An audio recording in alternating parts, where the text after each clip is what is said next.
Today's episode feels like a real life GTA Vice City, except it's not a game. Our guest, popularly called as FC, also known as Freakyclown, a professional hacker who breaks into buildings for a living, but legally. From sneaking past security guards to testing how easy it is to access some restricted areas.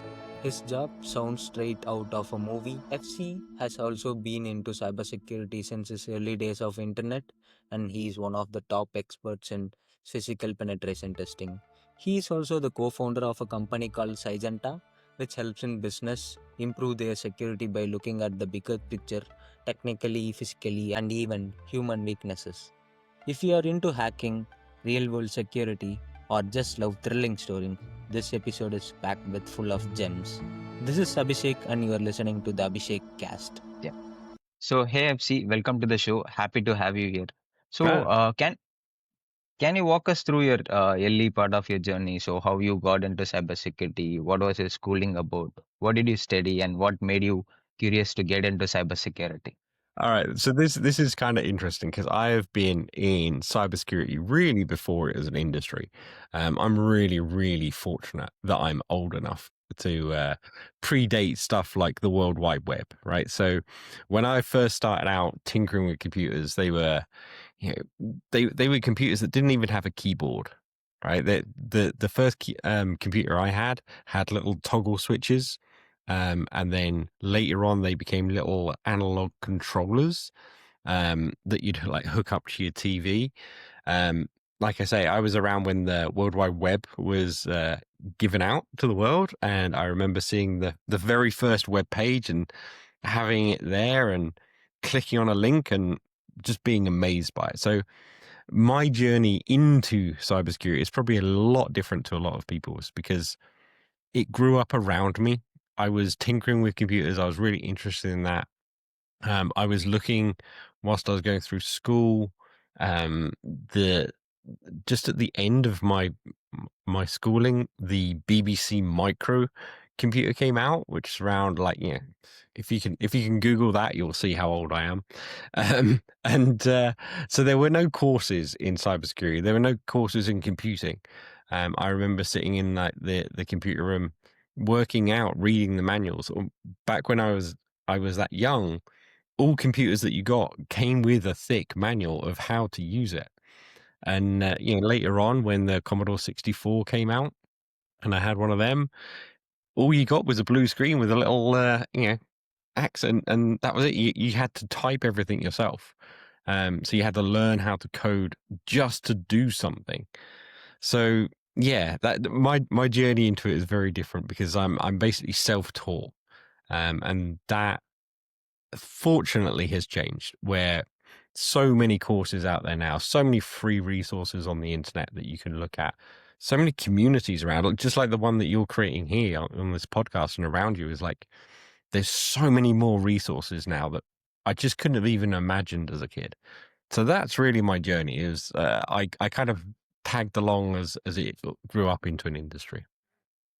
Got it. That's great. So, since you mentioned about like a lot of your learning part is into the self-learning part, so Mhm. you have obviously gone through a lot of different educational systems as well. Has any of your courses that you have taken up has helped out in your cybersecurity journeys? Something on that lines.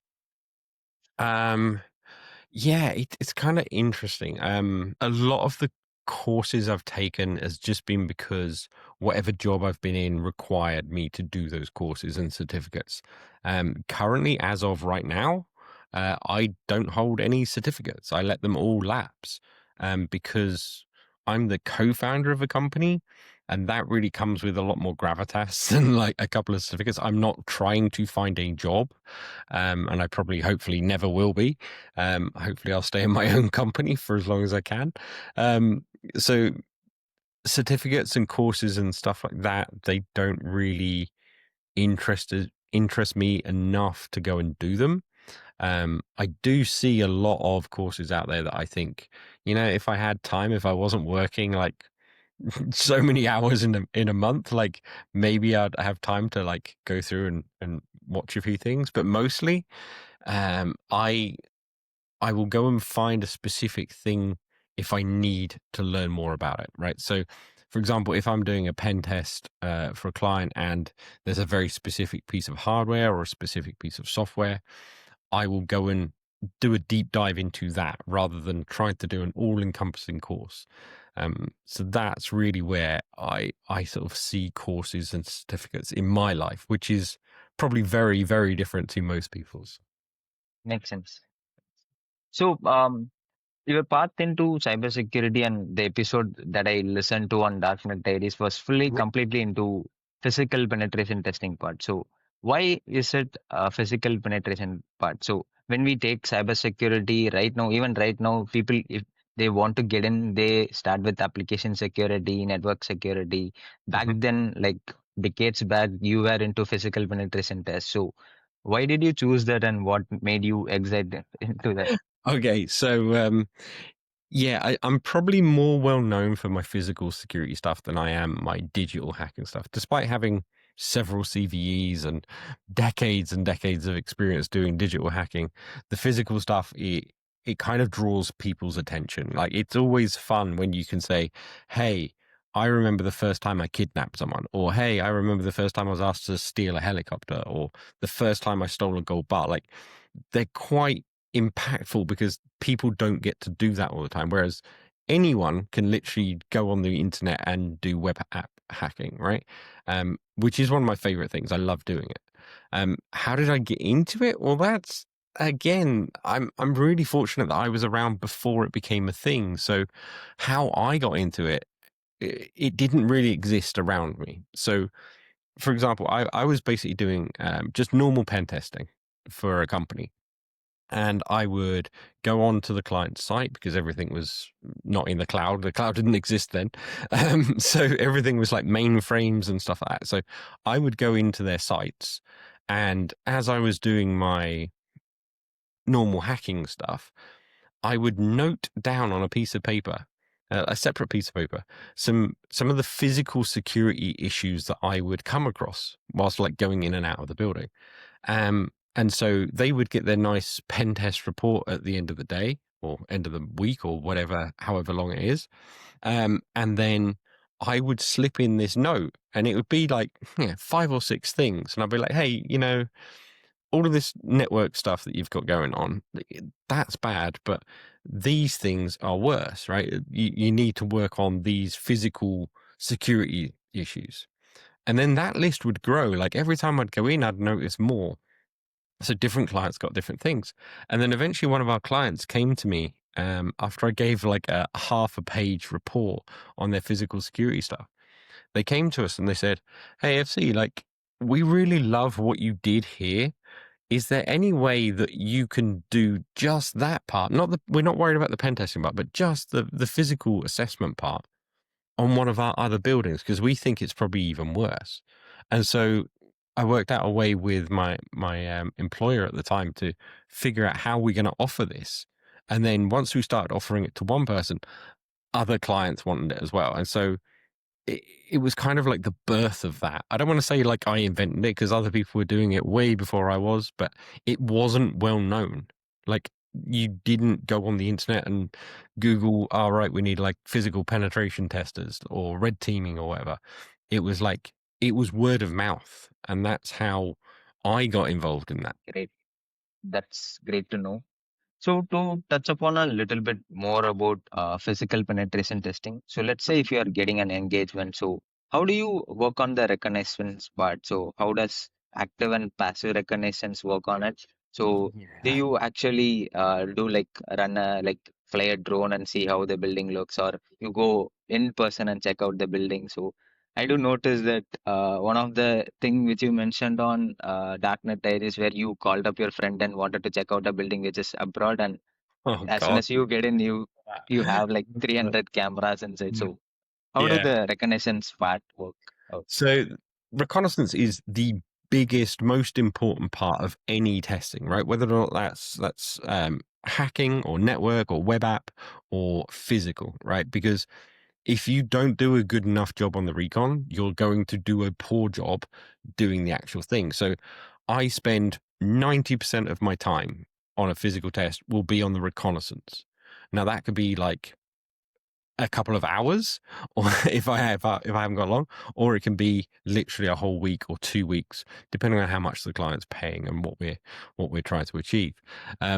So how that happens is we do a lot of passive recon as much as we can, right? So we try and find pictures of the building. We try and find Google Maps. That's a great when that came out, and the Google Earth view and all of that, and then Bing Maps came out, and then you've got all of these resources, and we've even done stuff like tasking satellites to take photographs of places, because you can now do that. You can just like hire a satellite to take photos of a specific location, and you get some pretty good pictures of stuff like that. I've used drones in the past. Once you get kind of on site, especially if they're a little bit far away, if they're like in a site that is very far from the fencing, so you can't get line of sight, so you use a drone to do that. And then what we've done in the past as well is using that drone footage is take that into photogrammetry and then building at 3D models so that we can like manipulate it and move it around to see what paths we're going to use.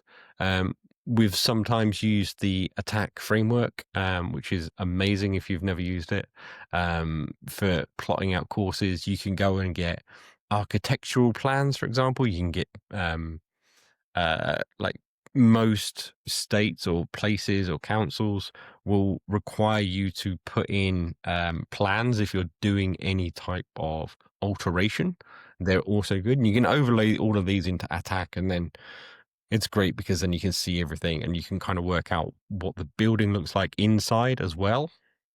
So one of the very, very, very first bank I ever robbed, that I ever broke into, was hilariously bad because I hadn't got into the mindset of doing the recon properly. So I was in London. It was 3 a.m. ish. It was like early in the morning anyway. This was a long, long time ago. It was raining, as it always is in London. I had a balaclava on, but it'd been rolled up into like a beanie cap. And I was lost in thought, looking at this building, trying to work out what the insides looked like. So if you look at any office building, you can kind of see the stairwell has different windows to like the office part, and then like emergency exits, you can see where they are, and so you can kind of like work out where the bathrooms are, because they have different lights and stuff like that. So I was lost in thought looking at this building, trying to work out where I was going to go once I get in, and I was so lost in thought, so overwhelmed by this massive fortress of a building that I was trying to break into. And then all of a sudden I heard this cough behind me, and without looking around, the guy behind me was like, "Excuse me, mate, what are you up to?" And I didn't look around, and I was just like, "I'm just trying to work out how to break into this bank." That was it. That was my response. I turned around to find it was a police officer. So had to spend some time explaining what my job was then. So from that point on, I always tried to like do as much passive recon as I can. But as you alluded to in my Darknet Diaries episode, I tell the story of the time I couldn't do it, and I had to rely on someone else doing that, and that went hilariously badly as well, because I think he went and looked at a completely different building, because it was just nothing like he explained at all. Awesome. So on the same line, so I have a follow-up question. So when we are doing an engagement, there is, for example, a digital engagement, there is going to be a scope defined. So how does scope part work on a physical penetration test? A scope is really, really important for like any testing, right? It's kind of like the recon. You have to nail the scope, otherwise things will go badly, really badly for you. And that is even more pertinent on physical assessments, right? So digital ones, you can kind of get away with, like, if you hit the wrong IP, yeah, it's bad, but it's generally, there's nothing like major from it. If you go into the wrong building, you can get shot. Like that's pretty bad. Like that's never going to happen to you if you scan the wrong IP. I've had some close calls where the scope hasn't been laid out. I remember one time there was a government building I was breaking into, and they had forgotten to tell me that there was a third-party tenant in part of the building. And thankfully, everyone was incredibly lovely about it. But I broke into their section, and it became very clear very quickly that this was not part of the same government department. And so we called a stop to that test, and made sure that the client understood that maybe in the next building we have to understand if there's any third party clients, because that could have gone really, really badly. That is very like completely different from a digital point of view who's Yeah. doing a I digital mean, pen test. another thing that I see a lot is clients will get us in and they'll be like, "Oh, right, we've got 7 floors of this shared building. And, it's 35 floors. We've got 7 of the floors. So can you break in?" And I'm like, I can into your section, but that the sort of the lobby area, that's kind of shared. We'd have to get permission from the building owners and and sort of the people that are running that, because I'm going to be breaking in through their security to get to your offices. So one way around that is to just speak with the people that run the building, and then generally I'd say 90% of the time that they're okay with it, because they get a free test and the client's paying, right? So you have to be just careful of multi-tenanted buildings. Understood. That's an like a precautionary step someone has to do when they're doing an physical Yeah. penetration test. Yeah, and So I think yeah, going on from that, because this is something that I don't see talked about enough, is around the ethics of it. Like especially if you're dealing with a massive office, like a big high-rise building or a shared building with a couple of hundred people or a couple of thousand people, is there are certain things you can and cannot do when you're doing a physical test, right? So criminals don't have to obey the law. I do. Which means there are certain things I absolutely cannot do. I cannot use violence against anyone, right? A criminal could, but I can't. I can't go in brandishing a firearm and waving it around. That's just going to be illegal no matter how much they ask. I can't impersonate police officers or firemen or ambulances, any of the emergency services. You cannot impersonate, because there is risk with that.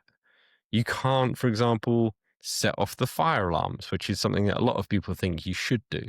Yeah, you could, but you have to think of like the knock-on effects of that, right? So say I go into an office, I'm dressed as a fireman or a police officer, and I say, "Hey, there's a bomb threat in here," right? Or I go in and we set off the fire alarms. What happens is people panic, people run, and they have to evacuate the building. They can't use the elevators or the lifts. They have to use the stairs. So what if there's someone in that building that has a heart condition, or someone that is pregnant and they fall over, or they have a heart attack? That's on you. Like, you've caused an incident where they have panicked and something's happened to them, and you've potentially caused someone a life-threatening issue. makes sense. So you have to be really, really careful with all of these little things, that you can't terrorize the people in the building. You can't give them reason to panic. So that's something I think not a lot of people really think of. They just think about, how am I going to get in? How am I going to succeed at this thing? Rather than, how am I benefiting the client? They make it about themselves rather than what is the benefit. Got it. So, since there are a lot of different cases which you can't trace, so as you mentioned, the violence part, the fire alarms and stuff. So, do you explain the clients on these parts? So, these are the things which cannot be tested as a part of testing, but that is a potential threat out of these scenarios. Yeah, so generally the conversation with the client will go, and then I've had thousands of these conversations. The client will say, "Okay, we want you to come, like, try and break into our building, right? It's our main headquarters. It's very secure. We've spent millions on it. Try and break in." And I'm like, "Okay, yeah, I'll get in. Then what do I do?" And they'll be like, "You won't get in." So I'm like, "Yes, I will. 100%, I will always get in." And they're like, "Yeah, no, our building's way better than everyone else you've tested. We've spent millions." And I'm like, no, I will get in. Once I'm in, now what do you want me to do? Just assume that I'm going to get in. What do I do? Right. And so we'll pick 2 or 3 targets that they want to achieve. Right. So we'll pick out what most people unlovingly call their crown jewels. I hate that term, but that's what they generally say. It's like, oh, we want to protect the most money or whatever it is. We'll come back to that as to how you figure out what that is, but there'll be 2 or 3 targets we sort of go for. And then we'll speak over like, okay, what things can I do and what things can't I do? Like, am I allowed to pick any locks? Right? That's a nice starting spot, right? Because if they're not going to allow you to pick locks, that cuts out so much stuff, right? But if it's like, yeah, you can pick locks, we don't care as long as you don't damage anything. And that's the really important thing, is never damage your client's site, right? Because yes, as a criminal, you could go up to a building, smash a window and get in, right? But what happens when you leave? You've left a window that is now open.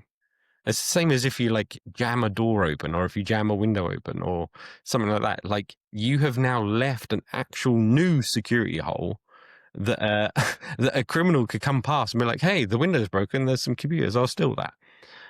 So you have to make sure that you're not making your client's security worse just so that you can get in. So yeah, there's a bunch of stuff like that. So, like I say, there's times when I've kidnapped people as part of my work, and that involves so much discussion because we have to get sign off from so many different things.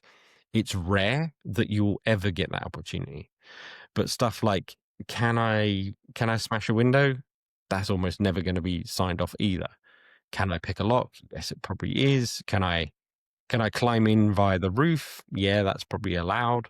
I remember once being in, I think it was in London. I was on like the 11th floor and I was climbing along a roof line to get into another part of the building. And someone had forgotten to tell, or someone hadn't cleared it with the building utility people.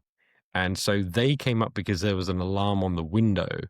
And so when they found out that I had been climbing outside without safety equipment, they just freaked out. And we had to like get them to one side and be like, no, this is part of a test. Like, I'm just seeing if I can do this. So you find some interesting ways into buildings, let's put it that way. So yeah, it's figuring that out and figuring out what the client's appetite is, because you can always go as far as you want. Like, whilst I've never used a firearm in one of these tests, I have had a client that allowed me to create a letter in order to get through a door that should never be opened. That was the idea of it, was the door should never be opened. It was an air gapping system. There was someone in between these 2 doors, and they had to verify who it was. And if that person was allowed, then the door could open and they could go in. But because I wasn't verified, I managed to talk my way in, and they opened the door just enough that I was able to barge it through. And then I handed them a letter that said basically like who I am, what I'm doing. This is a simulation firearm. So pretend like I now have a weapon on you, and therefore I can coerce you to do other things. So that was a really interesting test because I kind of got around that a little bit. Understood. So, since most of the activities sounds like a lot of movie scenes and that you have done on real life, so on most of the cases, it is going to be impromptu. If you get into the building, there is a lot of things which wasn't visible outside. So, what do you carry with you when you go inside? So, do you have any set of props that you carry with you, like? No, so this is another misconception I hear a lot, and maybe this works for people doing their own version of this. But I've never had to carry a clipboard. I've never had to. Actually, it's not true. I have worn a high vis jacket once, but there was a specific reason for that, and that was for safety. And basically, I broke into the building. I found a high vis jacket and I put it on because I was going into a loading bay. And if I'd gone into a loading bay without a high vis jacket on, I would have been spotted and I would have not been sort of dressed how everyone else was. So it wasn't really a way to get in. It was a way to get through a loading bay into another area. But yeah, props don't generally work for the type of work that I do, because even if you go up pretending to be a pizza delivery service, or if you go up, with a clipboard being I'm an inspector, the types of places I'm going into, they will just never allow that in anyway, right? That you're going to get stopped at reception, and then it's game over. The types of places I go into generally require a suit.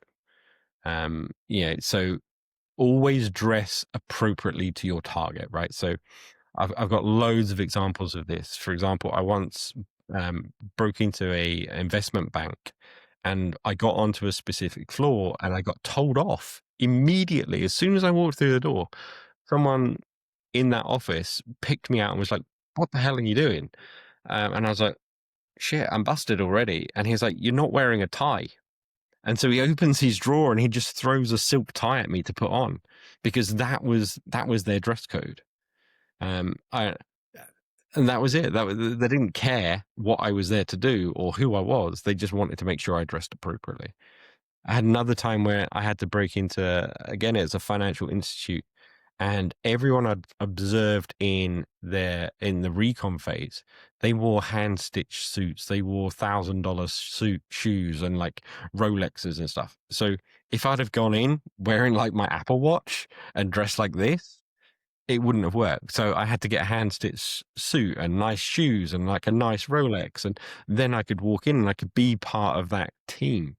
The one time this messed up for me was hilarious. I don't think it's in the book, but this was just a brilliant moment of like how recon can go bad. So I had reconned this building for a week. It was like 5 days, I think it was. I looked at it. And I went to go in, and I had a nice suit on, and I remember I was like quite happy with my suit and my outfit, and I thought, yeah, this is fitting everyone else. And I walked into the main lobby area, and I had to get over a barrier. And the only way to do that was to be off to one side. So I kind of like took myself off to one side, and I sat on a sofa until I could see an opportunity with the security guards. And as I was sat there, like a dinosaur walked in, and then like Jack Sparrow walked in and stuff, and like everyone had dressed up. It was like some dress up for charity day. So I was literally the only person not in a suit. Like the receptionist, she was in like cat ears and stuff, and I was like, oh, all the days that I've chosen to break in, it's the one where I should have worn like a dinosaur onesie or something, and nobody would have batted an eyelid. So I literally just left and then just came back the next day. That's interesting. So it can go wrong. It can go wrong. Got it. So, as part of your like breaking in stuff, so was there any digital activity on man in the middle tapping happened like in any of your engagements? So, on most of the digital parts, we don't mostly focus on the MITM part. So, just see the potential issues out there. So, have you got any advantageous part or a good prompt or a good thing that out of MITM tapping that you performed on any of the internal places? Yeah, it's kind of interesting because a lot of people now focus on like, can you do man in the middle attacks on like brute force their Wi-Fi and stuff. The type of stuff that I do is kind of different to that. So example, it's like breaking into their telephone systems is much easier because you just break into the telephone cabinets and hook on your wires, and then you're done. It's super easy to do. You have to be careful with that because who owns what part of that telecom system, because you don't want to like break into the wrong bit. Other things I do that kind of cross over with my expertise is I will break into a building to implant a device, right? Because if their security is really weak, I can just walk in, plug something into their network, and then walk out, and then use that as like a bridge to get into their network. So there's a blog post I did many years ago about a device that I built when the Raspberry Pi 1 came out. So what's that, 12 years ago, something like that, 11, 12 years ago. I broke into a building and I stole a VoIP phone out of that building, and then took it back to my hotel room, and I soldered in a Raspberry Pi 1 onto the network connector, so it is like bridged.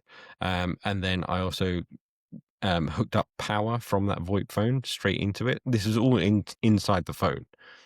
So the phone still worked as a VoIP phone. It just had an extra network interface that basically bridged onto the actual one. So the next day I broke it back in, placed it back in. It still worked fine as a phone, but now I had a wireless access point on that Raspberry Pi that I used from the car park to basically just SSH into that phone, and then I was in to their network, and nobody could trace it, because if they tried tracing what the MAC address was, the MAC address actually was the phone, not the Raspberry Pi. So they couldn't see it, and you can look at the pictures of it, and there's no way you can tell that anything is internal to it. And again, this harks back to, don't make your client weaker. So when I say I had a wireless access point with an SSH into it, that had a SSH key. It was all certificates. It wasn't like passwords. So nobody's going to like find it and then break into their networks, because you don't want that. So yeah, stuff like that is more what I do, is break in to put hardware in. Got it. That sounds interesting. So one of the instance that you mentioned where you had to get an helicopter, and where there was an instance where you had to put a pen in between the doors so that it doesn't lock when a person gets in. So does that kind of tricks even work in these days, or Yeah. do you have any other special tricks? There was a conversation I had on LinkedIn with someone that recommended using, what was it? I think it was like a glue stick or something. I can't remember what it was now. But yeah, that still works, right? If you put a pen up against a door, when it opens, the pen falls in between the door and the frame, and it will stop it from shutting. So it's an excellent way to get through a door when it's shut and there's not a lot of free flowing traffic through that. Got it. So since you run a company and the company also does physical penetration tests, so if a person is going to do an penetration test, so what is the pre-prep they used to do apart from the reconnaissance part? So to stay calm in the difficult situation. So what are the pre-preps that they go on? So for me, it's kind of different to most people. I have a lot of trauma in my past, which means I can sort of dissociate away from what I'm doing. So I stay completely calm throughout it. Like we would just be like this. Afterwards, though, after I've done the test and everything has gone well, hopefully, then I'm a complete mess. I'm like a sweaty buckets and just disheveled. I look terrible afterwards. But how do people practice that? I would say, I don't know. I don't know how people would do that. I think maybe having a group of friends around you that like test you is probably the only way that I could think of doing it. I genuinely don't know how other people would do it. You could probably get involved in the DEF CON social engineering village. I was happy that a couple of years ago I was one of the judges there, and seeing people under pressure. It's incredible what you can do under pressure. Let's put it that way. So I wouldn't let that hold you back if that's what you're trying to do. It's like, just go and do it, and just be super confident. Just be like, know that you're meant to be there. Know that you're who you're pretending to be, and just get in, do the thing, and get out. And you can do that in like so fast. It's scary sometimes. That's a great answer, by the way. So when you see a person, so like being at an impromptu situation, so how do you like psychologically understand a person if he is confident, or if he is weaker opponent who I can take advantage of? So how do you see a person on that lens? Yeah. So my golden rule for doing any social engineering or physical attacks on a building is avoid people as much as possible. I mean, that's pretty much my thing for real life anyway. Like just try and avoid as many people as possible, especially talking to them, because the more you talk to them, the more likely you are to trip up, especially if you're new to it, right? So I try and avoid people at every cost that I can, right? I will just run away. I've done a lot of running in my life, like up and down stairs. That's why you really need to understand the layout of a building, is because you are going to have to do some running. No matter what you do, there will always be running involved. And if you're not running away from someone, you're not pushing the limits enough. Because the goal of a physical tester is not to say how great I am at physical testing. Like, I broke in and I did all this cool stuff. Like, I'm the best. It's not. You're there for your client to get some benefit on their security. And the best way to do that is to keep pushing the limit to see at what point either security or one of the staff says, hang on, that's a bit weird.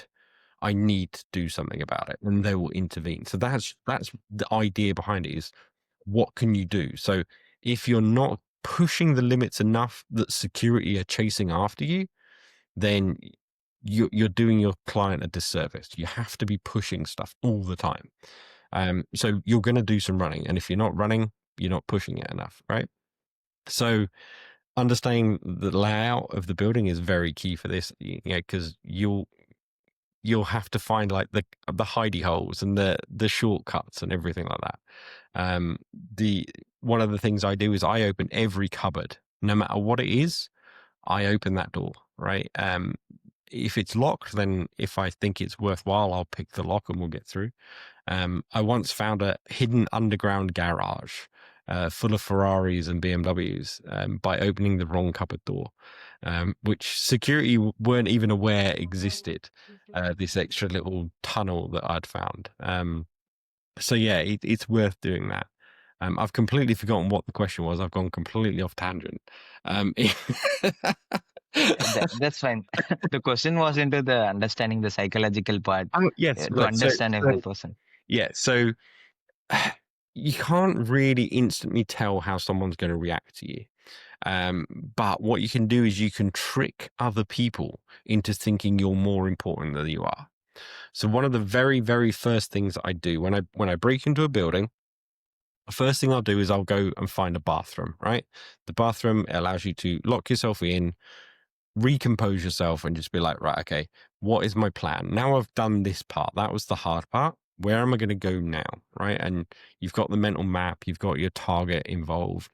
So you kind of have to start planning, right, okay, what's my next move? Right. So it just gives you a bit of a breather, and maybe a toilet break if you've been sat in a field for 6 hours watching a door.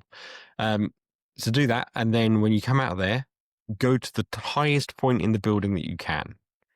Right. And the reason for this is, in most cultures, the more important people are at the top of the building, right? You never find the CEOs on the ground floor. They're always on the top floor, right? So it's generally considered psychologically that if someone is above on the floors, they are above you in whatever role it is, right?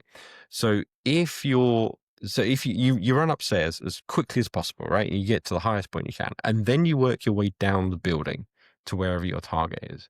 Because if you're met in a stairwell, for example, or in an elevator, if you're coming up the stairs and someone challenges you, you are therefore put in a position that is below them psychologically. If you are coming down the stairs, they assume that you are more important. It's just the way the brain works. It's ridiculous, but it works. The other thing I love to do is, like I say, I often wear a suit, right?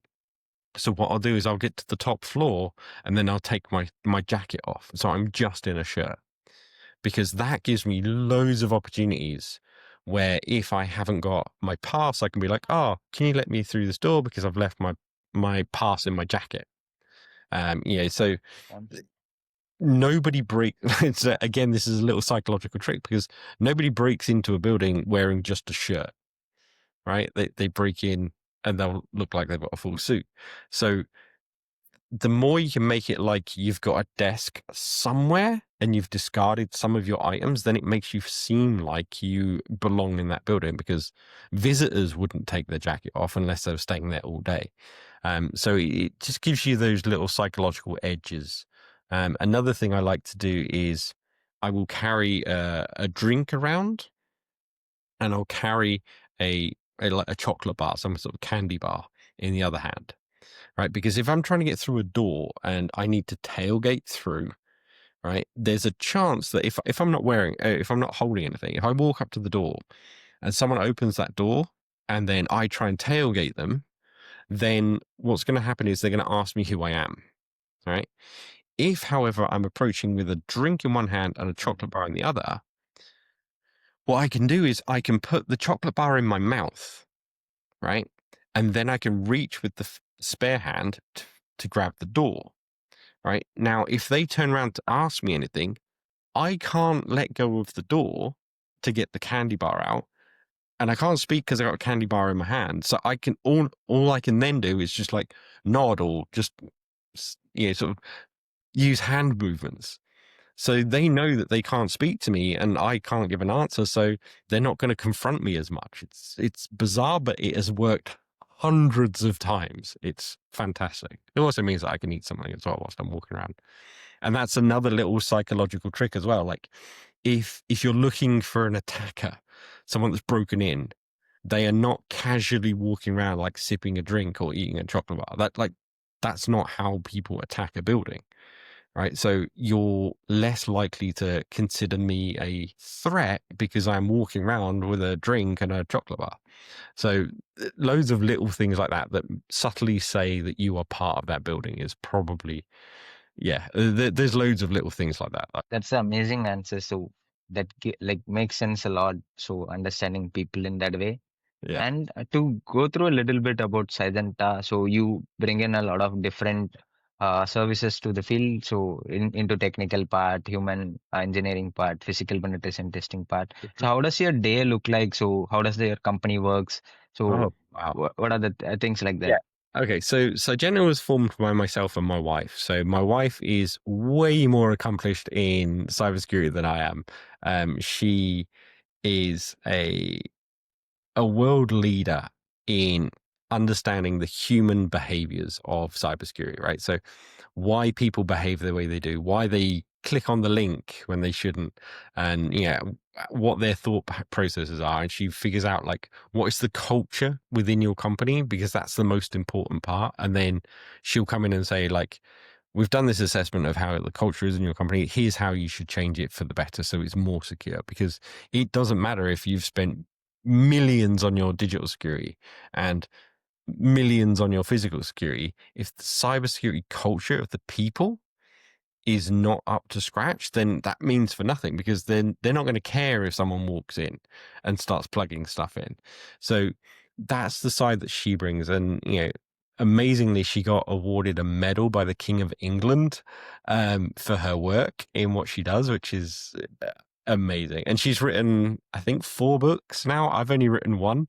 So it's it's an interesting household. We're always very productive, let's put it that way. But a standard day for me, it really depends on the client. We do a lot of speaking to clients as well, to like the big audiences. So I am currently working with a client doing a tour. This is my 2nd round of tours with them. I think we've toured in 19 different cities around the world. Just talking about cybersecurity and understanding AI and the threats behind that. I did a talk recently in Istanbul for 3,500 people. So depending on my day, I could be hacking, or I could be breaking into a bank, or I could be talking to several thousand people. No day is the same. But every day involves some sort of administrative stuff, because I am running a company as well. So there's lots of bills to pay and payroll to do, etc. So it's never the same day. It's never the same day. That's very interesting to know. So obviously, since you have a company, you would be obviously hiring people. So if you want to hire a physical penetration testing guy, so what do you look Yeah. for? What do you look for it? Yeah, it's really interesting. So we grew the company substantially when we first started, and I think we got up to like 7 or 8 people at one point.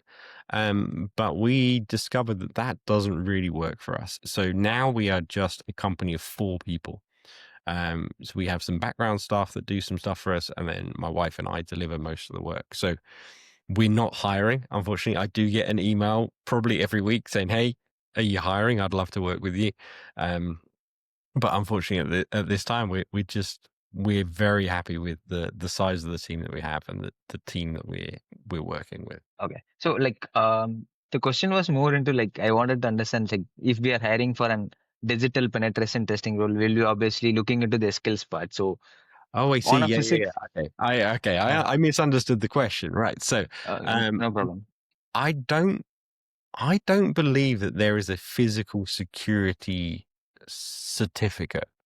I might be Yeah, wrong. Never seen one.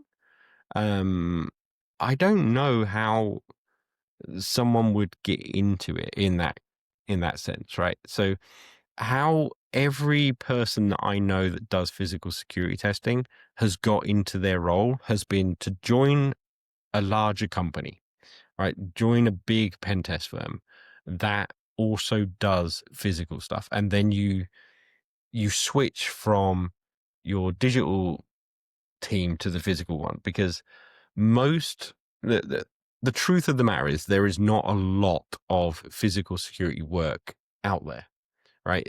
A lot of companies are either not mature enough to do it, or they don't have the budget to do it, or they don't have the appetite to do it. The ones that are doing it are almost always forced to do it by compliance. Um, but when you consider how much of the work out there for digital stuff there is versus physical stuff, it's very rare that you'll get a job application available or a job opening available for a full-time physical tester, because there's just not enough of that work out there. Even for us who have been known for doing it for 20, 30 years, it's not like we're doing it every day, right? We'll do sort of one every 2 months or so. It's an interesting thing. I think you have to be a digital pen tester first because that is what's going to bring in the money for the company that you're working for. And then when you see once you're in and you show some interest in doing the physical stuff, then that's the easiest route to get into it. understood. So to talk a little bit about the people who are trying to do some talking and stuff. So we usually see communication as an very lagging part in a lot of different people. So on Mm. the lines of communication part and the work which you do really relies upon a lot of different communication stuff, and it really matters more. So what do you suggest for a person to given good advice on the communication part? So how do you expect a person to communicate? So something on that lines. Right. So this is really hard because I'm actually really bad at communicating. I'm a nerdy tech that has learned to speak English. My wife has helped me tremendously with that. She is somehow this conduit between unbelievably nerdy behavior and normal people. So she's helped me a lot with understanding how I should communicate and maybe not quite swear as much as I should, as I shouldn't rather. So yeah, learning communication skills is difficult, especially as I would say most people that are very good at digital hacking and physical security are on some kind of broad spectrum. And social interaction isn't always the easiest thing.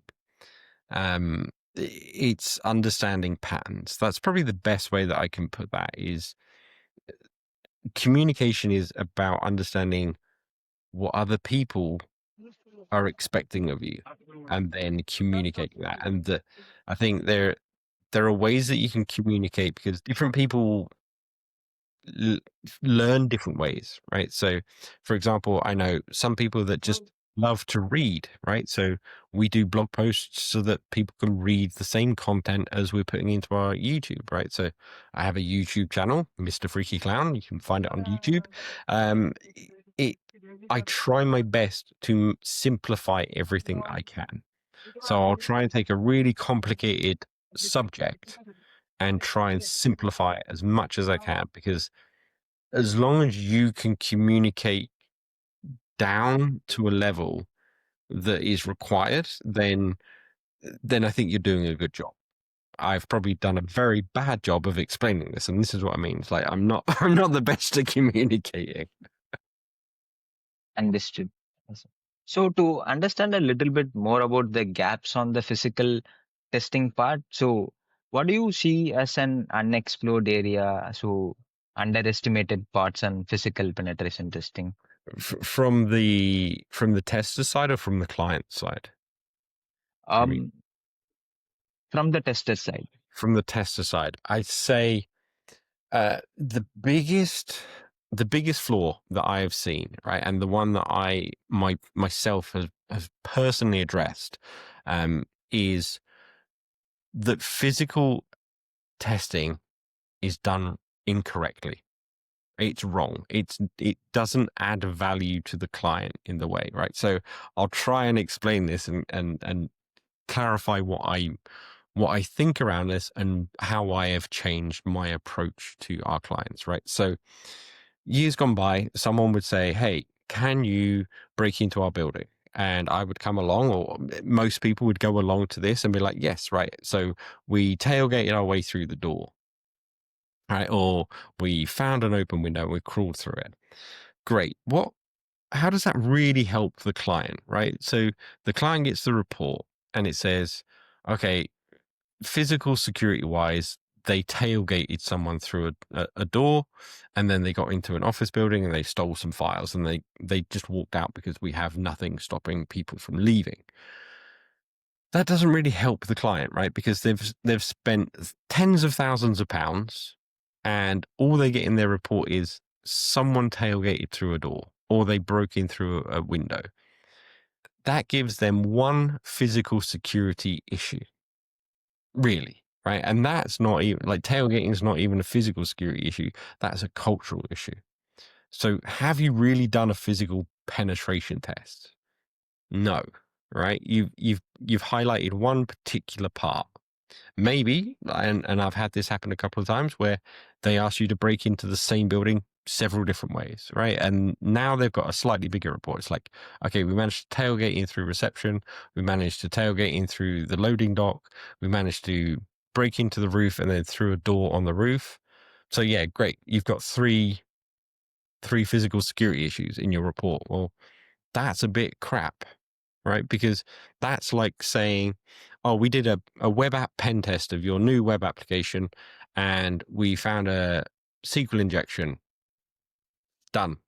I'm not looking for any more other issues, right? So maybe you've got all these other issues. Maybe you've got port, 21 open for your FTP server. Like maybe you've got no passwords or the passwords are weak. Maybe it's admin, but we're not testing that because I got in through a SQL injection and I got domain admin and I'm done, right? That's the same thing. So several years ago when we started Cygenta, I started to change my approach. And my approach now, if a client comes to us and says, "Can you break into this building?"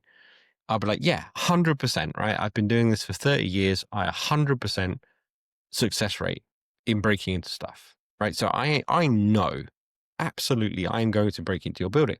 How does that help you?" And they're like, "Oh, I don't know." So it's like, okay, what we'll do then is a physical assessment. And what that is more of a white box assessment for a web app, right? So what we do is we turn up on site, we have all the experience in the world for breaking in, and I will walk around with our client and point out every single physical security issue that they have in that. So it's very much like the very first time when I was writing it down was they now get a report of like your door doesn't shut properly or your cameras are not in the right place. Your carpet's too thick and it's stopping the door from shutting, or this entranceway isn't covered, or these types of locks aren't secure enough for this type of access that you're expecting. So they get, instead of like 2 or 3 things in that physical assessment, they get 123 things, right? They get hundreds of things that they now know are security issues. I don't need to breach them to tell them that the camera's in the wrong place. I can just point at them and be like, it's in the wrong place. It's not covering the door it should. So it becomes a lot more valuable to the client for the same money because we're actually there for less time because we're not doing recon for days. We're not spending all of our time trying to work out how to find that one route in. We give them everything. So that's how I've changed my approach to physical security testing, because I believe that the best value to the client is how much I can show my expertise without having to be all flashy. And it also means that I don't have to do a lot of running. That's a very great answer. So, as a closing question, I would like to ask, like, you have been into a lot of different scenarios, which is obviously like in movie scene for me. So Yeah. it's into hacking into buildings, high security zones, getting a helicopter, something like that. So, what is the moment that you truly feel like this is why I do what I do? So, is there any moments like that? Yeah, I'd say at the end of every single job that I've done, like there's always this massive satisfaction. I go through this like weird peak, and I'm sure a lot of other pen testers and testers do this. Is you start off, you have a massive amount of imposter syndrome, right? It's a huge thing in our industry, and the more experience you get, the more it hits you, right? So you think, you start off like, I'm never going to do this. I don't know what I'm doing. I'm never going to find any issues. I've chosen the wrong career. I should become like a carpenter or a plumber or something. And then something happens and you find your first issue, right? Digitally or physically, it doesn't really matter. It's the same thing, right? You find this first thing and your imposter syndrome goes away, and then you're like, oh my God, I'm like the best at this. I know what I'm doing.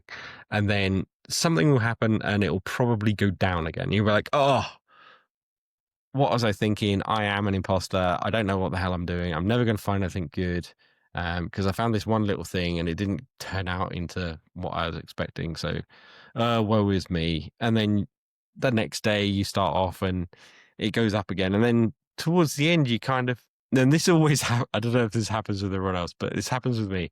I will always find the most interesting thing on the last day. And I Happen. find something and I'm like, shit, I wish I'd found this on day one, because then I could have gone deep rabbit hole into this thing for 4 or 5 days. And then you start to get into this thing where you're like, oh my God, I have to make sure I've covered everything. And I think that again, confidence dips, have I covered everything? Because if someone else comes in and they find something really obvious, then I haven't done a good enough job. And then you write the report and it's this massive report and it's got loads of issues in, and your client says, oh my God, this is better than any other report I've ever had.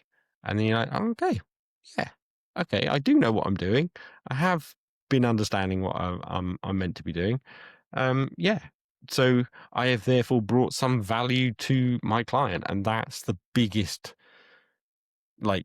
thing, I think, is understanding that your client has paid you to do something and you've delivered it beyond what they've been expecting. And that for me is always the best feeling, I think. That's amazing to know. So that is all the question that I had for you. It was very amazing talking with you, and thank you so much for taking up. Yeah, absolutely. Thanks for having me. It's been an absolute pleasure. And I love talking about this stuff. And I'm really excited to see where your podcast goes and how you grow your community. Hopefully we'll have another opportunity to have another episode. That is for sure. Thank you so much.